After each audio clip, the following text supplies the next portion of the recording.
Thank you for listening and welcome to the Life Radio Show, a proud member of the SJ Network and Breaking the Fourth Wall Entertainment. I'm your host, Don Smith. It's great to have our good friend Mike Canestaro back on the show. He's here to talk about starting production on his new movie and the intricacies of Flat Earthlings. If you enjoy the show, like and follow the Life 1069 on Facebook and Don Smith Comedy on Twitter, or tune in live on Tuesdays from 7 to 9 p.m. on WWSU 106.9 FM, or you can stream the show live at WWSU1069.org. The brutal presence overwhelms me. The brutal presence overwhelms me. This podcast is part of the SJ Network. Go to s-j-network.com for more great podcasts and for contact information on publicist Steve Joyner. All right. Hey, welcome to the Life Radio Show. I'm your host, Don Smith. In a world where this show keeps making shows, Dr. Seuss gets books canceled because they're too offensive, and the Muppets have a warning sign on the beginning of their show. Yet here we are, the Life Radio. She just keeps happening. I can't even talk tonight. I'm so flustered because I've been trying like hell to get either canceled or, or a warning sign of some kind, but no such luck. Well, I want to welcome my guest back on a Life Radio Show favorite, but it's been a while since he's been on, Mike Canestaro. Great to be here. Just and the thing is, you need four fingers. That's what the Muppets have over us. Less fingers. Okay. Is that how you get the warning? They drop stuff all over the place. They're just like dropping, and their number system is messed up, man. There's no 9. There's no 9. It's like goes 1, 2. If you, it's octal. It's octal. Yeah, it's a base 8 system, and that's why I always like the count was such a liar. It's like 1 finger, 2 fingers, like 6 fingers, 7 fingers, 8 fingers. Shit, I can't do 9. That's all I got. That's all I got, kids. Good night, everyone. I can't do 9. I can't count to 9. Up to the toes. I'm a fraud. I only have 16. I can count to 17. That's all I can because I'm a male. I can count to 17. Oh, he's a count. So he can count Dracula or whatever. I was counting as naughty. So yeah, well, you could add 2 more for the teeth. Basically. Anything that sticks out further than it should. Yeah. Or any random appendage, I think. I'm going to write that down because this might be an episode title already. Any random appendage. Any random appendage is that sounds like a Craigslist headline right there. I want any random appendage. I'm going to do all my annotations in the count voice. Perfect. Any random appendage. Count the random appendages. That sounded a little bit like Gimli from Lord of the Rings. Well, hey, I'll work on it. I will work on it. I haven't been on stage in months. That's the only 5 minutes I got is how Sesame Street people, their number system is messed up. That's all I got. Yeah, that's all I've come up with. I like that you call them Sesame Street people, and it's all about where you pause because technically they're street people, but they're Sesame Street people. Sesame, and they had a junk pusher, Oscar the Grouch. I mean, he pushed the junk. Oh yeah, and he was grouchy. When you live in a garbage can, do 2 things: you're going to be grouchy and you're going to be pushing the junk. Yeah, I mean, if the police can search you at any time, your house, because you live on the street. In a garbage can. Now, by the way, just because I'm sure your listeners are just on the edge of their seats wondering what I mean by that. Like the police can search your garbage once it goes out to the curb. That's right, because it's public domain. Yeah. That's how they catch people who deal drugs. They get a suspicion and they go search your garbage. And if they find iodine in there in large quantities, they're like, well, this is a meth house. So just so you know, I don't think your listeners have to worry about that. I think you have a higher sophistication of listeners. You underestimate maybe, but Hey, times are tough. It's all about the side gig economy. iodine is iodine a byproduct of Hydroiodic acid is one of the recipes. So okay. where I worked with the police academy on recognizing some of the chemicals that are part of the methamphetamine process. Oh, So interesting. you got your iodine, which leaves stains all over. Right. And then you got your weird things out of context, like your ether is how they blow up the places because they don't know how to. Maybe the meth is a byproduct. They're really making the iodine for first aid kits. You know what? It's a do-it-yourself first aid kit, and they want to make the iodine to clean your cuts. Maybe they're just misunderstood, these people. And we can need to give them a chance. They might have been. That would be my defense if the police searched my, garbage, which they won't find anything that exciting. Right. I was just making iodine, officers. That's all. No, I put it in the neighbor's garbage. Oh yeah, that's how you do it. Do that. Yeah. You go put it in their garbage at night, and then you're good to go. And anybody gets in your way, they can go in the neighbor's garbage too. So yeah, that's what you do. You just frame them, right? And again, that all depends on your feelings toward your neighbors. Yeah, of course. And that's Mr. Rogers. And so we're getting too many different PBS. Right. Let's back it up. Let's get back to Sesame Street where we belong. Yeah, Mr. Rogers had 5 fingers, Don. Don't get us into the weeds on this.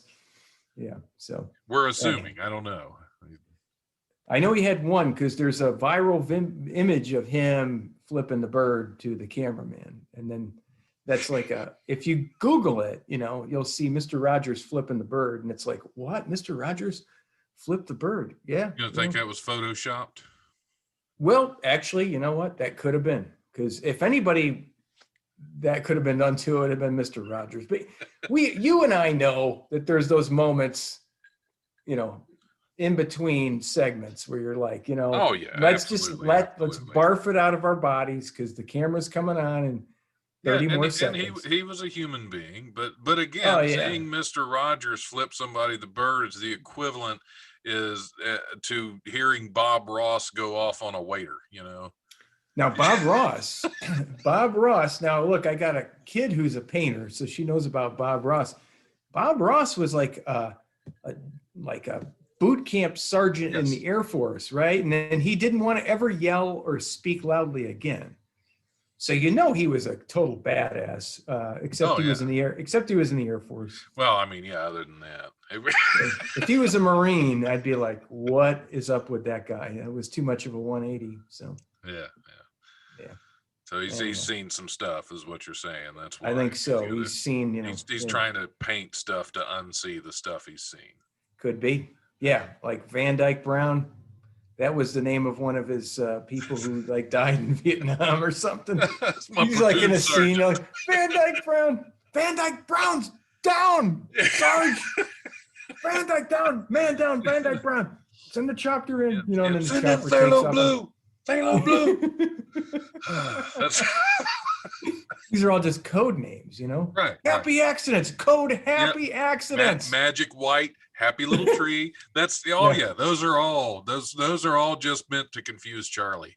I bet you he snorted some magic white in his past. I mean, I think is what he just did. So I don't know. Anyway. Don't eat the Van Dyke Brown acid is what. Once you've had Van Dyke Brown, you'll never go down. I don't know. Sounds right to me. God, why is no one booking me? I don't get it. I've done one show this year, and that's that. Nobody's put me on another one. Yeah, I mean, people have asked. I said no. That's why they're not booking me. I don't know. Can we wait? Can we wait a couple months till I see that the Ohio Department of Health says something a little more rosy? I don't know. Is there something more rosy? Are cases going down a little bit? I think they are actually. I'm a numbers guy, and I do watch it every day. And we're doing really good until today, but we went like 2,000 cases in Ohio a day. That was great news back in November. That's a fifth of what was going on right after early December, I should say. That was early December. We had a scary spike. We had no one got jabbed in the arm, So we got some good things, I think, coming ahead. But then, the media don't like it, So they're like, well, how about the Brazilian, how about the Brazilian mutation? It sounds there's great. There's a new mutation like every other week. That way they just keep it in our minds, keep us off balance. And they got to keep you at home watching the screens, right? Oh yeah. Yeah. So there's like, and then there's the I don't even know what there is. I think there's the African mutation, and they don't call it. They call it a variant. Right, a Brazilian variant. So that they probably wanted to call it a variant because they're like, we don't want to take the chance that we're saying Brazilian people are mutated. Right. Yeah. We don't want to be canceled for calling Brazilians mutations. Yeah, we don't want any hate speech. Right. So we're gonna call it a variant. A variant strain. It's variant. Yes. It's very variant. Yes, it's very much variant. I mean, if you looked at either one of you or my sets and any particular, they'd be variant. Oh yeah. We variant all over the place. In one of these shows, we never stick with. Oh, this is a variant right now. I mean, I don't even know what we're talking about, but this has already become a tangent of a variant. This is a mutation of the show already. Yeah. Absolutely, but we do have things in the work coming up soon. Do we want to talk about? I want to talk about it.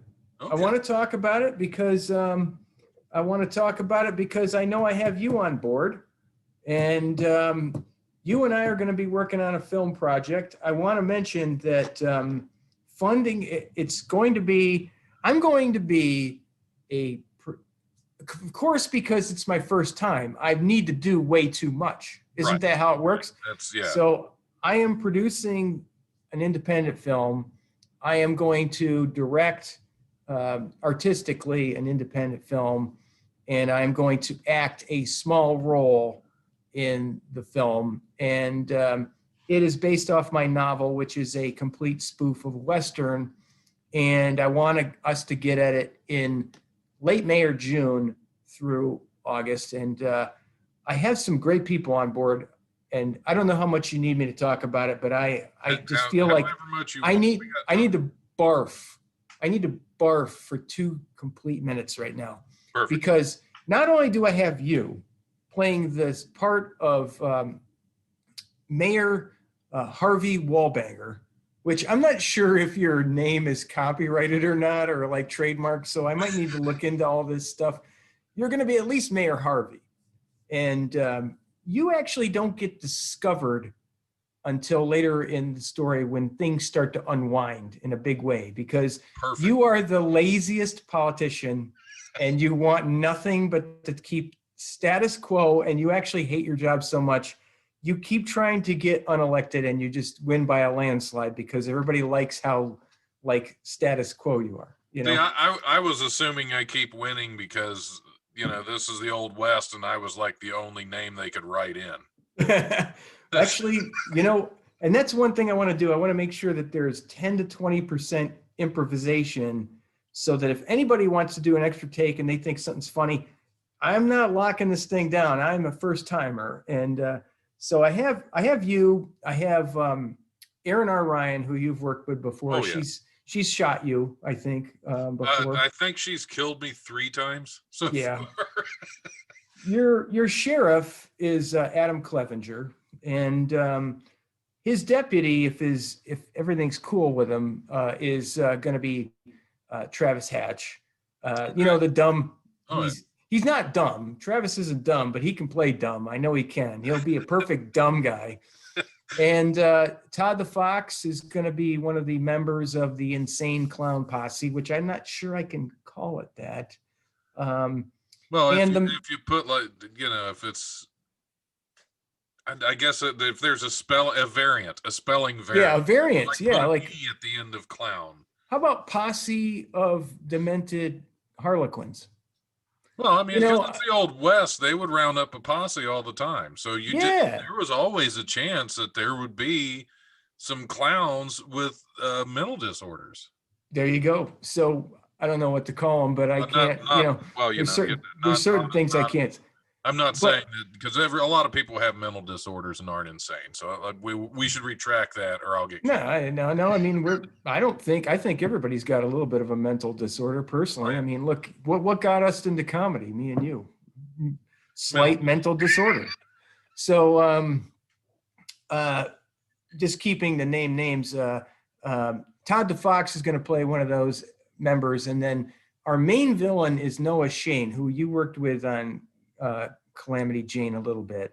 Okay. You know, creepy villain kind of really. And he worked on Adam Clevenger's film. He was the main villain called White Ben, and that really, really talented guy. And I'm going to meet with him in a little bit. And I'm going to tell you, honestly, I had a little hard time finding a lead male. I had to go through a couple people locally who I don't think they dug the role, because it's not a macho role. It's not. Right. I'm asking you to play Charlie Sheen in Hot Shots. That's what's going on here. This is not going to be glamour for you. This is going to be some people would jump at the opportunity, others would not. I would totally jump at that opportunity. I thought he was great in Hot Shots. That was back when Charlie Sheen. When I read the sides for Mayor Harvey Waldbanger, I loved it. I was like, I'm going to enjoy the hell out of this. I got to find you an intern. I've had a couple people who said, well, maybe not. We'll see. But I have a bunch of people who can be your intern, because I think your intern is like, you are like the Abbott and Costello. You're more like the Costello, and Abbott is like your intern. You know what I mean? It's like voice of reason, and you just hearing what he says and wanting to go against it completely because you're sick of this crap, which is sleeping at your desk all day, by the way. But I don't want to give up too much, but I'm really, lazy politicians are my favorite. I think you're going to do. I like lazy politicians because they screw up less. They do. And actually I want to have a bunch of taglines throughout the film. They keep being repeated. Kind of like in Waterboy, like, you can do it, like I want like 4 or 5 of them that just keep coming back and coming back and coming back. So by the way, I have a lead. He's out of town. I want to make sure he comes to our table read to make sure he's comfortable. But his friend is Nate Washington, which I think he's going to be great. So I've tried to pair experienced actor with other, maybe a comic in there, like you don't want to put 2 comics together, and I don't want to waste the expertise of an actor, with another actor. And, of course I can in some cases. So, and I'm going to play Dr. Cecil MacIver, who is also a guy who's completely just trying to completely shirk his responsibilities in every case. Just, I don't like the sight of blood, that kind of doctor, and the wrong film to be in. There's not that much violence, but so I'll quit barfing up, reveals. And I'll just say that I feel like I am really getting lucky right now, because I got no resume as a guy who wants to put together a film. I've been involved with the process a dozen times, but I got no resume. So who's going to trust me? Except that I do know how to run shit, as you probably know. I've run comedy shows. I've run stuff at my employer. So it's a lot of organization, I think, is going to be what people would appreciate, and being treated well. And I think I have both of those things to bring to the table. And you know what I really need? I need a film student from Wright State who's one of these Tom Hanks proteges to be a PA and like be that sort of person in the background to make sure things flow well. You know, I need someone like that.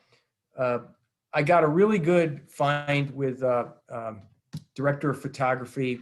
Doesn't work for much at all. Really just guy about my age who just loves this stuff. Doesn't want to get paid a lot. Cashed in right there. Got a great location. I'll tell you about it later, but super good location. So I think I could have a PA for you. She's not a film student, but she has been a PA in some of the other shows I've been, as well as on-set nurse, because we did do a little filming back in the fall when we were still under a lot of the COVID restrictions, and in order to get away from that, we actually brought a nurse on set. Nurse Susie has co-hosted the show with me from time to time. Well, Nurse Susie is welcome to. I mean, I can't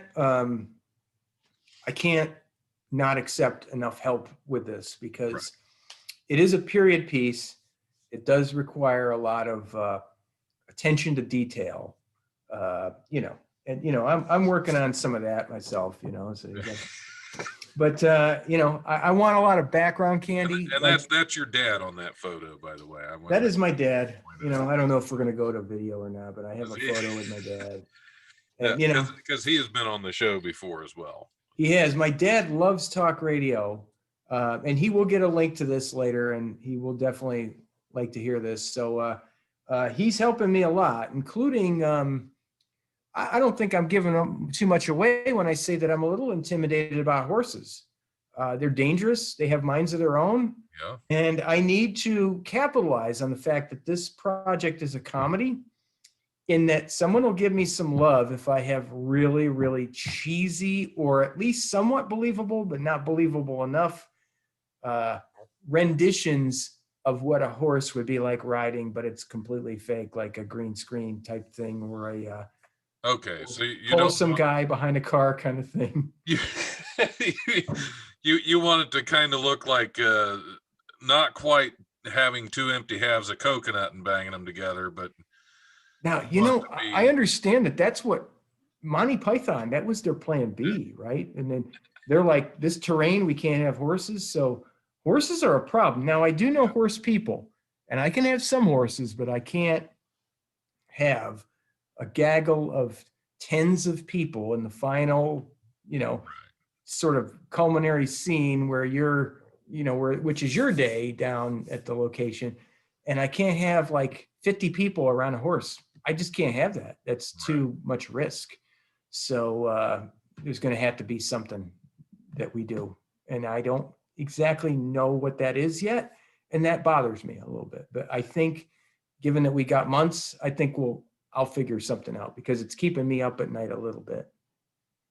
Yeah, it'll do that. And I'll read over. If I have any thoughts on it, I'll share as well. Well, you know, there's things you can do. I mean, you just need, you know, the horse is not, there is a horse that's a pretty good character in the story, but the fact that it's a real horse, it's a comedy, right? If we were doing some serious stuff, I'd need horses. Right. I'd need real horses. I would need another $20,000 and a lot of insurance. I can get a little bit of insurance. I can't get a lot of insurance, you know. Right. So it's one of those things. Well, but, yeah, and if the more you involve things like horses, the more insurance you're going to have, because that's. And then who's my story aimed at? Is it aimed at something where I need absolutely beautiful photography in every single fact? I'd love to give some great photography, but do I need that for the story? It's a farce, right? It's supposed to be funny. So I keep calling it an anti-Western, because it's like, what if everything of the grit of a Western was, you know, not there?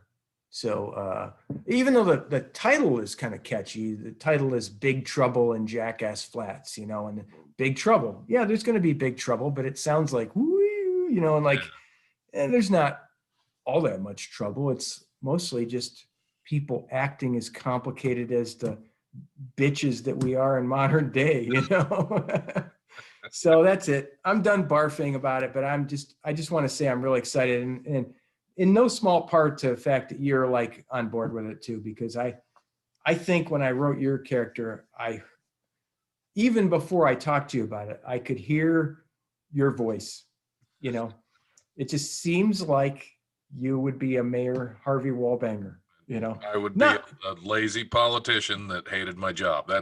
But that's not what you are. That's why it's so funny. Because you're a hustler. You know, you're a hustler. You work hard. It's you know, but I could just see you pulling it off. Yeah. I could see you pulling it off. Well, I'm looking forward to it. It sounds like it's going to be a lot of fun to be on set, and that's most of the reason I go on sets, is to have fun and step outside of who I am and be somebody else for a while, but at the same time just have fun working with different people. Because I have a couple of other projects that are going to get ready to start up soon that are completely different. Yeah. Good. Yeah. I mean, that's why we do this. There's humor in them, but there's a lot of not humor in them, because we do a lot of we have a lot of action, a lot of violence in our films, and it's usually we go for realism a little more. Yeah. Well, I am not going for that in hardly any way. So I feel like I have a bit of an out, you know, whereas that's a harder thing to pull off. You know, if I had to do a dramatic sort of, you know, something with high intensity, and then, you know, you can, during that little recess where you're in between action, you know, you got a little bit of a laugh in there. That's something where you just lull the audience into not knowing the next thing's coming, right? Well, this is all just going to be, I hope that when people watch this for the first 10 minutes, they're either in or they're out. And it's just like me doing comedy on a stage. You're either in or you're out. And sometimes I've been lucky enough, you know, that people are in. This is weird. And more often than not, I've had people be like, I'm in, you know, and then some people are like, that's not for me. But we'll make it painfully obvious that what this is. You ain't going to be like, what was that? You know, yeah, no, you're going to be like, not expecting a comedy. It's going to be in every single way, down to if I have to do it with cover art to, you know, stupid trailer to getting the stuff out there in the first 10 minutes. And the next 10 minutes is going to be the same. You know, there might be a few minutes in there where there's got to be a little bit of something, right? You got to have a little romance. You got to have a little bit of violence. Yeah, you got to have little action, little. It mixes in with the comedy. Otherwise, it's just goofy all the time, and you have to break up the goofy with a little bit of something's actually happening to move the story forward. It does. I mean, the thing is the story a story, or is it a story a vehicle for jokes? And I feel like it's a little bit in between the two. But if you don't have a story, it's just all jokes, then I don't think you have any connective tissue, right, to keep it moving. And then, like, what's going to happen here, you know? So I mean, why not just watch 15 minutes of it and say, I get it, you know? I mean, but you got to have something coming. So there's I think I got enough of both. But if not, then I'll be just like, this is my first time, guys, and I'll do better on the next one, because as long as there's a next one, there's going to be a next one.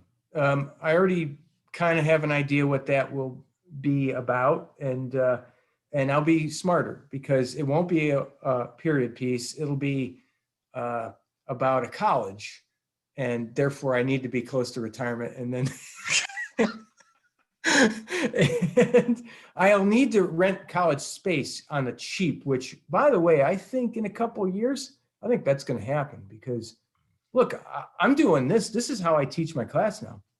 Like what I'm doing with you, this is how I teach my class. So there's going to be a lot of classroom space open. And I think there's going to be a lot of colleges that have a lot of empty space, including possibly colleges that don't make it. Right. Just thinking that might be the thing. That might be the... Yeah. There are definitely some struggling ones out there. There were some that were, at least one that I know of, that was struggling pretty bad before this. Oh yeah. Oh, I know more than one, Don. I mean, I know the. I just I know mean, the. I can't really say it because we're on WWSU. Oh. Yeah. Well, yeah. There's one. There's more than one though too. So there's more than one college that was struggling, and so yeah. And it's just weird, isn't it? I mean, I was literally right by Wright State today. I went to Flying Pizza because everybody freaking loves the stuff at my house. And I went by there, and I'm like, this is kind of funny. I'm doing a thing with you tonight. Now, normally I'd be pulling into that visitor lot, and then like, place is just empty, and it's a little weird. I go to where I work, place is empty. Don't see anybody in the hall. Got to pick up some papers. Got to, film a little something for one of my classes or a science with Mike or whatever. It empty. It just seems a little weird. Yeah. Yeah. You're still filming Science with Mike every now and then? The problem is I have to do it. I'm doing it on my own. I took it all on my own. So I did one over Christmas, and then another one a couple months later, maybe another month later. And I'm on break next week, so I think I'll do one next week. And I'm getting a lot of good responses to them, so I don't want to leave them hanging. So Right. I got a camera, I got a tripod, I got a microphone. I'll go do it by myself so that the people from the media, department don't have to worry about me. Like, are we doing it right? Are we socially distancing, or we whatever? They're more worried about getting enrollment back up, so I think I might want to let them have their space for a little while, but I like them all, but it's just, I don't have to clear nothing with them. If I just go in there on Tuesday and do something, it'll take me 2 hours to film it, 2 hours to edit it, slap it up there. Not on Facebook anymore, but yeah, you don't have to prove anything through them until something blows up. What I do is so squeaky clean, and I did get into it a little bit with flat Earth people, and I decided to retreat. I really thought about a month or so ago, I had a guy on the show named Flat Earth Dave. Yeah, and I almost considered seeing if you wanted to guest co-host. Oh no, I wouldn't mind, but it's just I can't really speak my mind with those folks because I'm afraid I might hurt their feelings, because at the core of it, I do think the flat Earth people need attention. That's their whole thing, is that they want to be different, and that's their red mohawk. You know what I mean? And then everybody needs attention. Look at you and I need attention. Oh yeah. We get on stage, and so that's just their vehicle for getting attention. I think it might even be subconscious. I do think they might actually believe the stuff. I mean, but there's a point in your life where not everything's a conspiracy, folks. I mean, it's like it would take so many people to agree on the same thing under the table that it would be massive. It would be a massive undertaking to arrange something to fool the entire world. It is. Yeah. It's just keep it that way. I know. Yeah, it's but no, that's one of the reasons I was glad and kind of excited to have him on the show, is I had heard of it. I had heard of the concept. I had no idea what the actual belief system was. Yeah. So I mean, I didn't argue. I just wanted to hear him out and hear what he had to say, and let him tell me in his own words exactly what the flat Earth belief was, and it was interesting. I got into it with some people who are flat Earth people, but I think what they saw is like, okay, this flat Earth story has been told, so we need to branch out into the water is an H2O, air isn't a mixture. The stuff that and then they do experiments too, and all the experiments are completely flawed. So they're like, well, you have to add something to water because water doesn't conduct electricity, as if they've just discovered that water, and they post something, this scientist says water doesn't conduct. I'm like, yeah, we all agree that water doesn't conduct electricity. Right. It's the stuff you dissolve in it.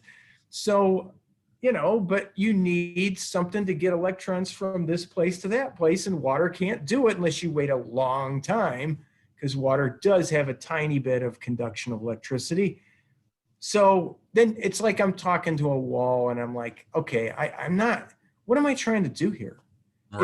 It's like the people who knock on your door trying to change your belief system. I don't like that.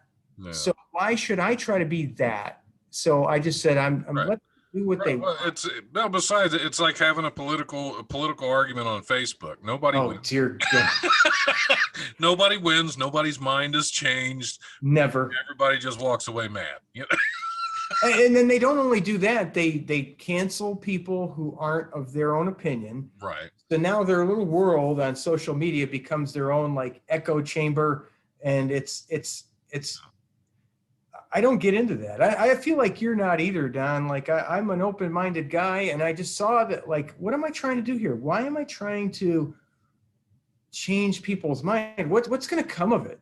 If I say to some flat earth person, like, and I give them proof and they change their mind, what good have I done, really? Like, is there anything that they can do with that information? Are they going to launch their own rocket or something, and I'm going to tell them to change the trajectory? It turns out that we can all walk this earth thinking the earth is flat, and not much of our life's changed. We still believe in gravity. We still believe that air is breathable, even though you might believe it's not a mixture, and I do.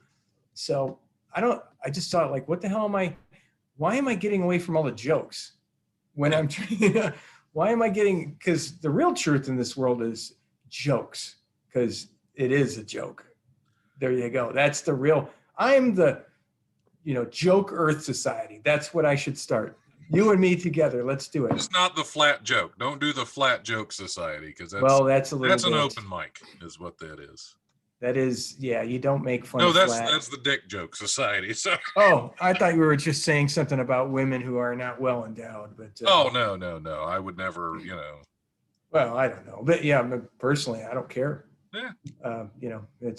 They're all good to me. It don't matter to me. So but yeah, so I got into it with them a little bit, and it was a little bit tedious. I just said to hell with it after that. Well, yeah. Well, I think we're going to take a short break right now, and so I can edit stuff down, because that's what we do. And when we come back, we're going to cover some of the news, with some of the important news of the day. We always have to cover on the live. So don't go anywhere. We will be right back with Mike Canestaro. Hey, what's up, guys? It's Christopher Stolle of Breaking the Fourth Wall. If you enjoy our show, you can find it on YouTube. Just look up Realm of the Mist Entertainment, or just look up Realm of the Mist Entertainment on Anchor.fm, Apple iTunes, Spotify, Pandora, iHeartRadio, or wherever quality podcasts can be heard. And also you can find us on all the social medias. Just look for Realm of the Mist Entertainment. And I will catch you on the other side. Hey, this is Don Smith. I want to take a minute to tell you about The Devil's Apple, a new book by my friend William Morris. It's the true and brutally honest story about Bill's own battle with addiction. It was written for those struggling to overcome addiction, as well as those watching a loved one struggle. In Bill's own words, you work just as hard to be an addict as you do to be clean and sober. You can find The Devil's Apple on Amazon.com, and for a limited time you can get it for free on the Kindle app. All right, hey, welcome back to the Life Radio Show. I'm your host, Don Smith. We had a good break. Did you have a good break, Mike? I had a good break. I did. We talked a lot. We talked more off we did. Break we did. We talked a lot of crap about lots of people. Absolutely. Behind their backs. That's the best way to do it, because then they're not going to argue. They're just That's right. Because they're not even going to know. They're just going to sit there and take it, because that's they how have to. It's behind their back. I don't even think we talk a lot about people behind their backs, but I thought it was juicy enough to bring into the. Yeah. Well, I talked about one person, but I didn't give you his name. Good. Oh yeah, that's right. Yeah, don't give me that person's name. I don't want to know that person's name. Not important. Yeah, that's good. So Are we ready? Are we ready to look at the news of the day and see what we can come up with here? I will reluctantly say yes, because every time you come up with this stuff, I don't know where the hell you get this stuff from, but yeah, let's go ahead. Test the neuroplasticity of my brain and I'll see what I can take about it. All right. A small bowl bought for $35 at a Connecticut yard sale was identified as a 600-year-old Chinese antique and is expected to sell for up to $500,000 at auction. Sotheby's auction house in New York said the seller, a man who is not being identified, purchased a floral bowl for $35 at a yard sale in New Haven in 2020 and sent photos of the object to auction specialists to see if it was a genuine antique. The porcelain bowl was identified as a lotus bowl from the court of the Yongle Emperor. Same thing. Person who, anyway, who ruled from 1403 until 1424. Sotheby's said that, only 6 other lotus bowls from the same period are known to still exist. So there you go. That's a hell of a bowl. And this is where Buy American does not really hold water with me. Like, I'm like, you give me those kinds of return, America. I mean, America has not been around since then. So, well, it has, just not named that. Yeah. I would say a bowl from 1403 to 1424 American would be worth some, but probably not $500,000. Because that would be a Native American pottery at that point. Well, I think that would be worth just as much. I think it's the date stamp that matters. Is it? It could be. I think more prehistoric and more, historical craftsmen should have put date stamps on it. Yeah. I think, that would have helped us keep track, because imagine if this Yongle Emperor would have had this lotus bowl stamp, so we knew exactly, the guy would have seen it at the yard sale and would have known he got a good deal. But then someone in like the 19th century could have just done that, and then well, I'll be long gone, but I'll give it to my family. Nobody that I know is dishonest like that, Mike. Yeah, there wasn't. Actually, that's the thing. I miss those days of 1401 when everybody was honest. Right. They just like even Ötzi the Iceman got like freaking stabbed in the back of the neck, right? According to a violent end, and that was long before, that was way before. So why don't they just fake stamp everything? Right. Yeah.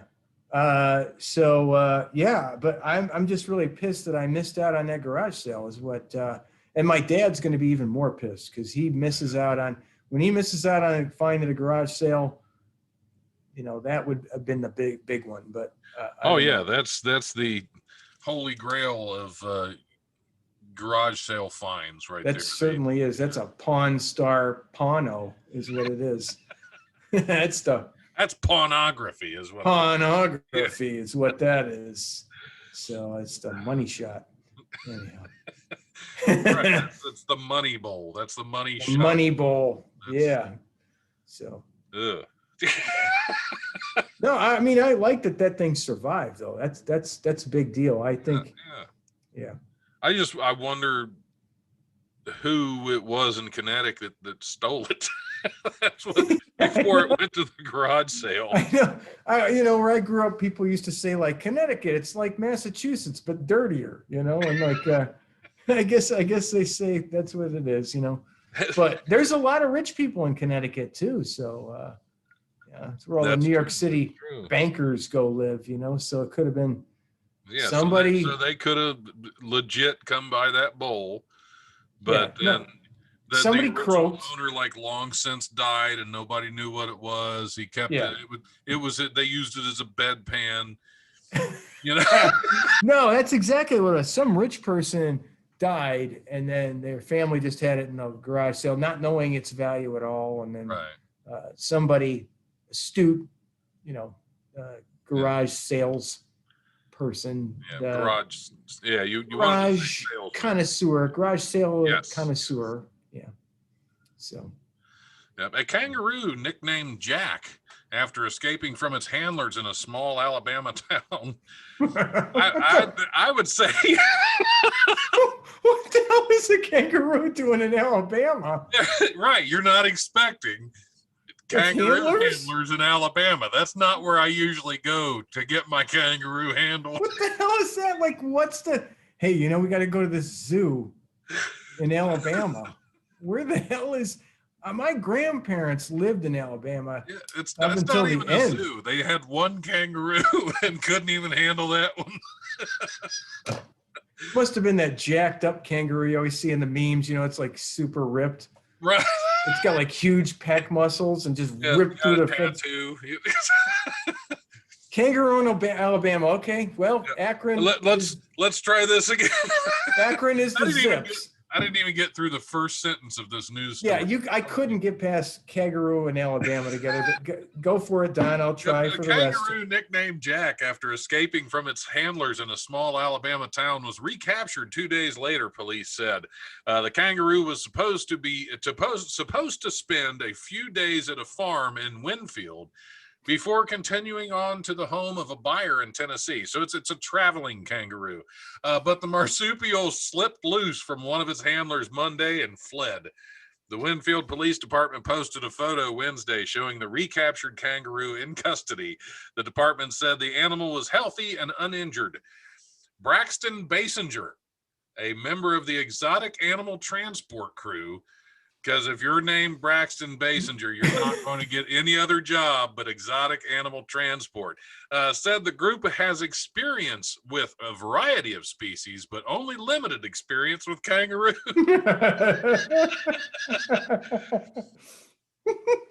And since we are doing video, I'm going to go ahead and share this because this. Yeah, let's do whenever this. I pictured a kangaroo being taken into custody, this is it right here. That is definitely they got him. They got him. It's like it's oh yeah, there you go. Oh my God. Yeah, he's not. They cuffed him? What's that on his wrist? Or what is that? They handcuffed him. Well, what the hell is someone doing the peace sign to? Yeah, that's a reflection. It's a shadow. That's not a peace sign. This is a shadow. They're giving that. That's an Italian that somehow got into Alabama with the kangaroo too. He's flipping them off Italian style right there. Oh my God, that's like the Ronnie James Dio like freaking spadoink. Yeah, there.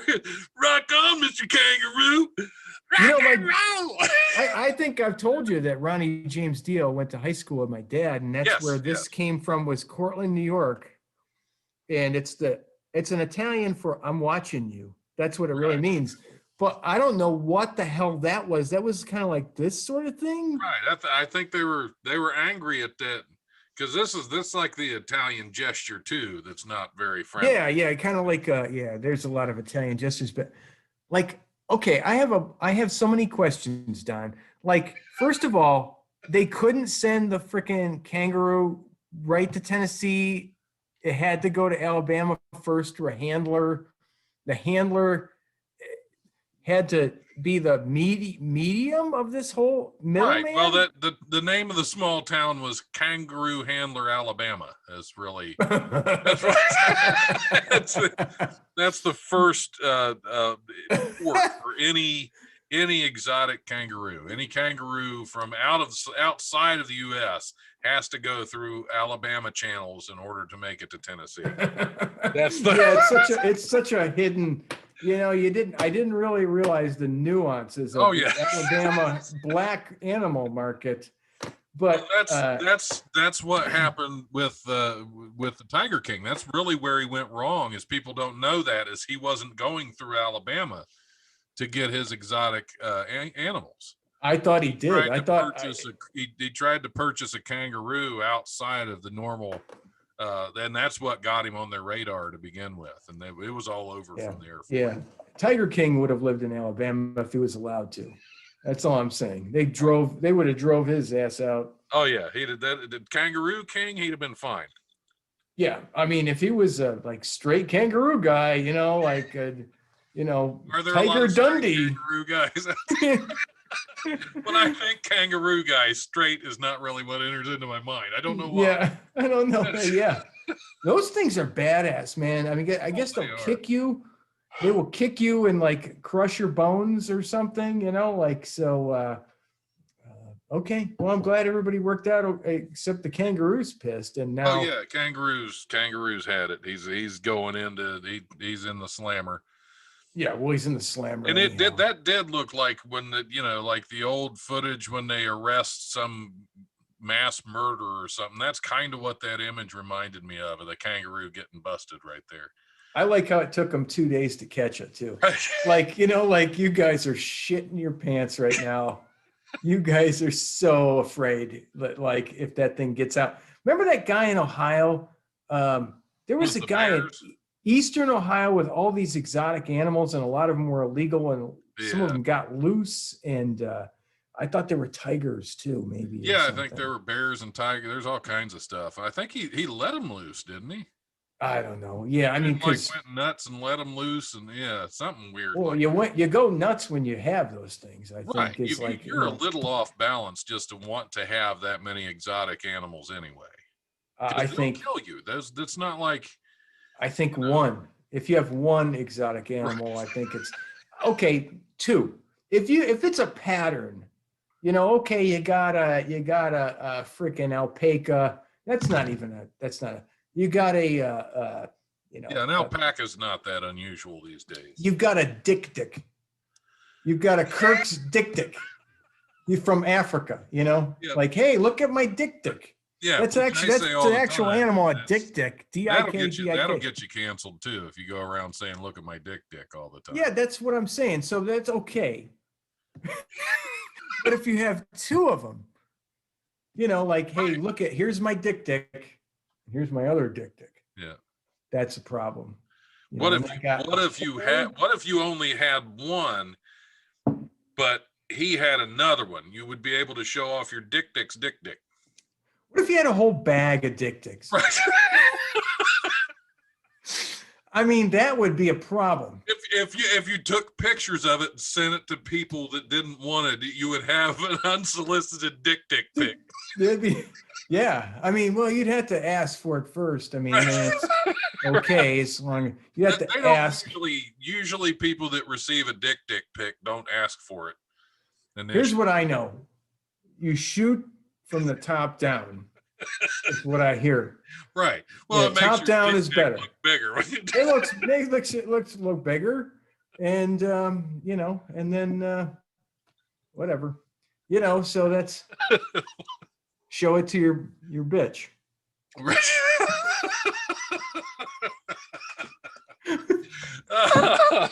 Oh man, biologists with the Florida Fish and Wildlife Conservation Commission said they were catching largemouth bass for research when they made a surprising discovery: a live turtle in a fish's stomach.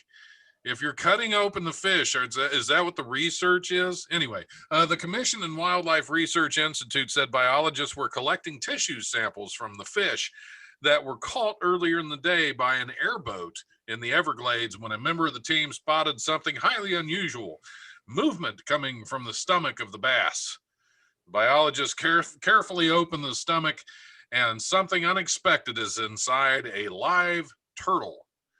Live turtles are not something biologists normally find amongst the stomach contents of largemouth bass. The Institute said the biologists carefully extracted the turtle from the stomach of the fish, and after determining that it was healthy, released it back into the water, where it was promptly eaten by another fish.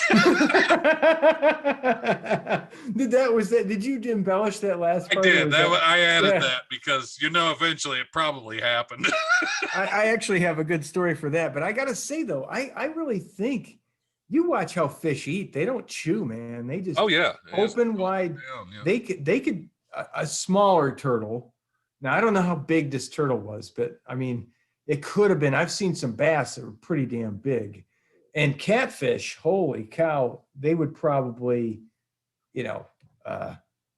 engulf anything of a turtle that was bigger than my fist in one gulp, So I don't really think I think though everybody thinks turtles are this big. They could have been embellished a little bit, but I do have one of my favorite memories of my kids was when we went to see my family.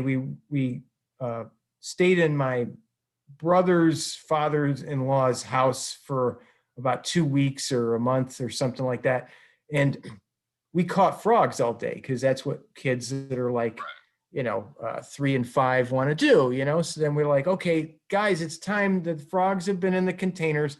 Let's go release the frogs. And so my oldest kid must have been like 4 or 5. She's like, okay, go free frog. And then of course, like a kid, she just turns tail and runs away. And then immediately a duck came up. As soon as the frog was released, bang, eats the damn thing. And I'm like, I can't tell this to my kid for like 3 more years. I can't tell what happened. Like, then literally like, hey, remember the time you let the frog go? Oh yeah. Duck ate it like 4 seconds later. See, we didn't let the frogs go when I was a kid. We ate them. Oh my grandparents were from the South, and on my mom's side, and that's how I know Alabama pretty good. And we've had frog legs, and I've cooked frog legs, and man, I don't know how you feel about frog legs, but I hate the damn things. They just like are kind of like chicken, kind of like fish, but be one or the other. Just don't be a chicken bone that tastes like fish. A frog is just a chicken fish. Oh man, I can't do it. I just haven't trained my brain enough. If we fall on hard times, I'll hook you up. It's been a long time since I've had frog legs. I remember them being pretty tasty, but like everything else, it depends on how they're cooked. I bet you I could have fried these. We did a little barbecue. Oh, now barbecue would probably be better. I fried them in oil. So I don't know, but we've done different ways. I have a lot of family from Tennessee, and we. Yep, you got plenty of frogs down there. Oh yeah, we did, and we've eaten them. I'll eat them. I'll eat them if I knew how, because like they built a retention pond in back of my house. I hear them all night now. I don't know where they even come from. Like now it's deafening at night in the summer. You can hear them. And I'm like, how did they move in just because there was a little retention pond built? If you build it, they will come. They will come, and I don't know how the hell they do it. Don't they have to swim? Where the hell they come from? I guess wherever the water came from, there's tadpoles in it. Probably just reproduce like crazy. Mm-hmm. Yeah, I think that's probably it. And somebody might have thrown them in there too. Could be. You never know. But now it's deafening. You need to go gigging sometime. Just go frog gigging. Oh yeah, yeah. I don't got any other gigs. So you got a movie coming up. No, we do. I'm just joking, but yeah, you get the kind of like steak and you boop, point, poke them right in the That's frog gigging. Yep, I get it. This guy stole my idea in this next story. A former U.S. Marine found guilty of a conspiracy to illegally export and smuggle firearms and controlled equipment from the U.S. to Haiti has been sentenced to more than 5 years in prison. A news release from the U.S. Attorney's Office in Raleigh said 34-year-old Jacques-Yves Sebastien Duraceau. I thought you said American. Jacques-Yves Sebastien Duraceau was sentenced on Tuesday in the U.S. District Court in Raleigh. Prosecutors alleged that Duraceau smuggled the weapons to train Haiti's army in foreign armed conflict. They also said that Duraceau and a co-conspirator impersonated high-ranking military officials, pretending to be on military business so they could illegally move 8 firearms. Haiti has a very small military. I mean, you said international, army. I'm thinking. Right, 8 firearms. What's your goal? Like commercial aircraft. Yeah, that's that's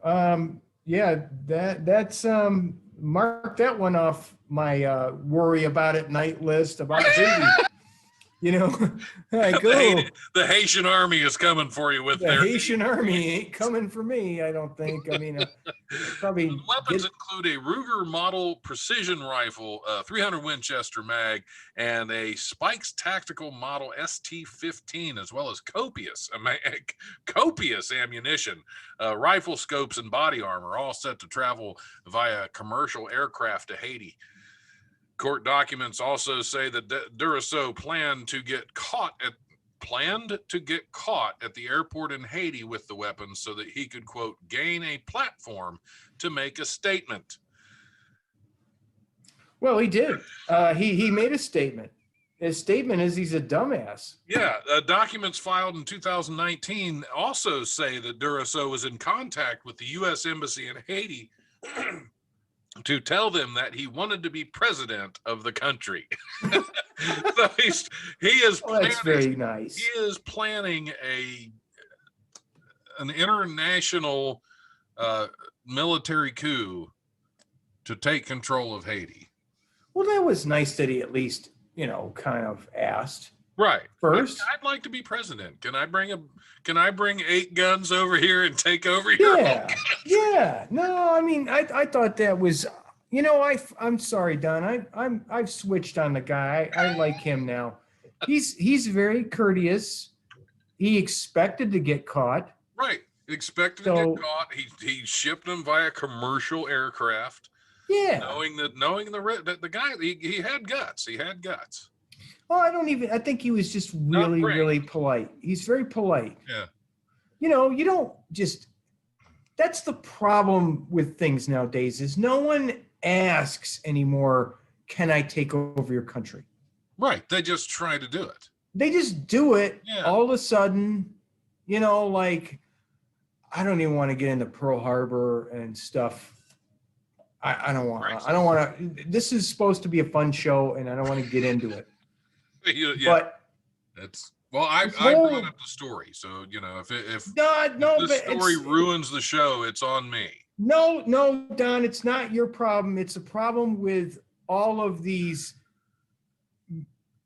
imperialistic bastards that want to surprise everybody all the time. Why don't you just ask first before look, if I was head of state, I'd be like, look, hey, can we nuke you? Please. It's kind of we've got all these weapons sitting here stockpiled. We'd like to use them. And that's why this is probably why I've never done good with the ladies. I mean, like, I just like, hey, look at this, you need to know this. This is what I'm going to try to do later. And then almost always they're like, no. But then someday you might run into that special person and be like, it's a numbers game. It's a numbers game. You ask enough, eventually. I'm just going to start doing that. I'm going to start calling foreign embassies and say, hey, is it okay if I take over your country just for a while? It's a 1%. And you know what? I'm telling you right now. It's going to be just for a while because all dictators, that's all they rule is just for a while till somebody takes them out. Well, I was thinking a dictator. A dictator. It was a Dik-dik. Send me a pic. Not even a human. It's a Dik-dik. Send me a dictator pic. Yeah. Take over Idaho with a Dik-dik. It's a dictator. And I think, of all places, I think Idaho is ripe to be taken over by a Dik-dik. Yeah. Of course. And you just ask, look, Don, I've never done sales and I probably wouldn't be good at it, but I know it's a 1% game. Do some cold calling. Right. Can I take over your country? Can I, I want to, or don't even ask, but like this gentleman, get caught at the airport, show that you're a player, you're a gamer. Yeah. Show that you got the heart. And then you take over the country with your 8 weapons. They'll give them back to you with your 8 weapons. Yeah, that is because that's all you need. I mean, really, I saw Rambo. Yeah, I saw Rambo First Blood Part 2. You could do it if you put your mind. What I want to do is I want to play that numbers game so that I can get control of another country like that, and then name my pet Dik-dik as my successor. You know, Yeah, I mean, like, yeah, of course. a pet So, Dik-dik would be, yeah. I Right. mean, or, never mind. I mean, I've never had a Dik-dik, and I never petted one. But I would imagine they like to be petted. Well, yeah. I would assume I have never petted a Dik-dik myself, nor have I played with. Well. Oh well, yeah. I mean, not a Dik-dik. Right. But sometimes I only go halfway. I mean, I'm just not. That's my problem. I've never gone the extra other half. You've never gone full Dik-dik. No. And that's why I'm, stuck here in this town Right. with no gigs, not frog gigging, not Dik-dicking. I'm just sitting here in a basement behind a freaking fake periodic table. It's actually a real periodic table, but it's rolled over terribly wrong. And I don't know. Yeah. These stories inspire me. I want to be more like that guy. Yeah. Jean-Luc Picard or whatever his name is. Yep. Jacques-Yves Sebastien Duracell. Duracell? Well, yeah, takes a licking, keeps on dick-dicking. I think that's how that goes with Duracell. Yeah. Well, that's how it went. Energizer Bunny don't got nothing on that guy. Right. We need an Energizer Kangaroo. Yeah. In Alabama. And they bang that drum even harder with those big freaking muscles. Alabama. They probably bang that kangaroo. They would bang. Yeah. That's why I wanted to get away. With their Dik-diks. Just don't let them handlers get a hold of your Dik-dik. Yeah. Yeah, I can't handle a Dik-dik. I can handle a Roo, but I can't handle a Dik-dik. I don't think I can possibly handle any more news.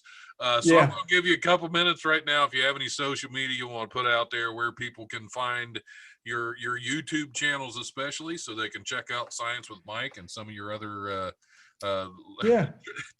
teaching tools out there. Well, I have already blathered about myself enough, so I'll just say Science with Mike on YouTube. You'll see me in my squeaky voice. I plan on trying to film some other stuff soon.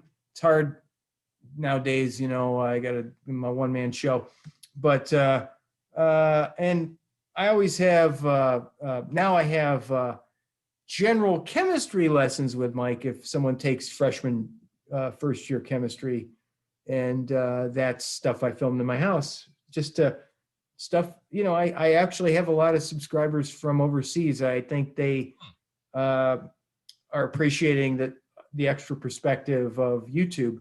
YouTube is great, man. I can't say enough about it. Like, not just YouTube, but just the internet. Do you know how many times I've fixed my washing machine without knowing anything about it just because of YouTube, for $5 each time? So I'm up there and I will always be up there. You and I, Don, are both fans of putting stuff on film and including this. So, yep. And I have a goofy one of my own. Just look up my name, Mike Canestaro, and I have one, but I haven't done anything lately except read mean comments from flat earth people and that kind of thing. So yeah, now that I haven't been on stage since this summer, you got to kind of reinvent yourself, Would it right? be flat earth people or flat earthlings? I don't know, man. They're both flat earthlings. I do like that, actually. Like, next time I go back, I'm gonna, like, when I read the comments, I'm like this, like you have to like look through your eyes, kind of like when I get on Facebook and look at my messages. I'm like, oh God, what's going on?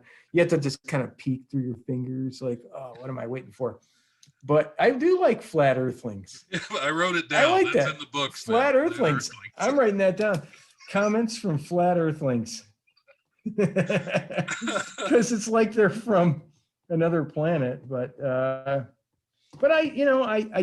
do recognize them as people. I'm not some sort of Scientologist. I mean, geez. Yeah, even if they are from a slightly different Earth, they're from something happened. Some chemistry teacher whipped them with some surgical tubing at some point in their life, and it's not anything that, I don't recognize as a bad something. They have some grind, and we all have some grind at something, and it came from whatever that something was, right?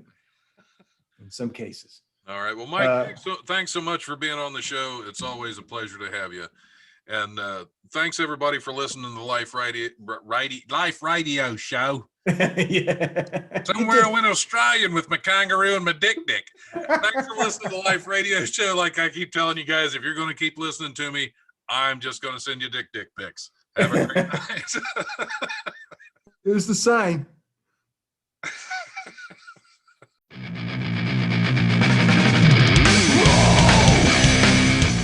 Thanks for listening to the Life Radio Show podcast. Check it out wherever you listen to podcasts. Remember, if you want to listen live, we are on Tuesdays from 7 to 9 p.m. on WWSU 106.9 FM. You can also stream the show live at wwsu1069.org, and we go Facebook Live at the Life Radio Show's Facebook page. If you have suggestions or comments, feel free to email thelife1069@gmail.com.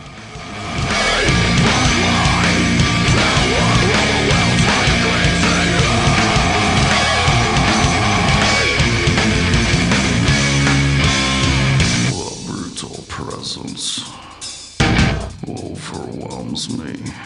The brutal presence overwhelms me.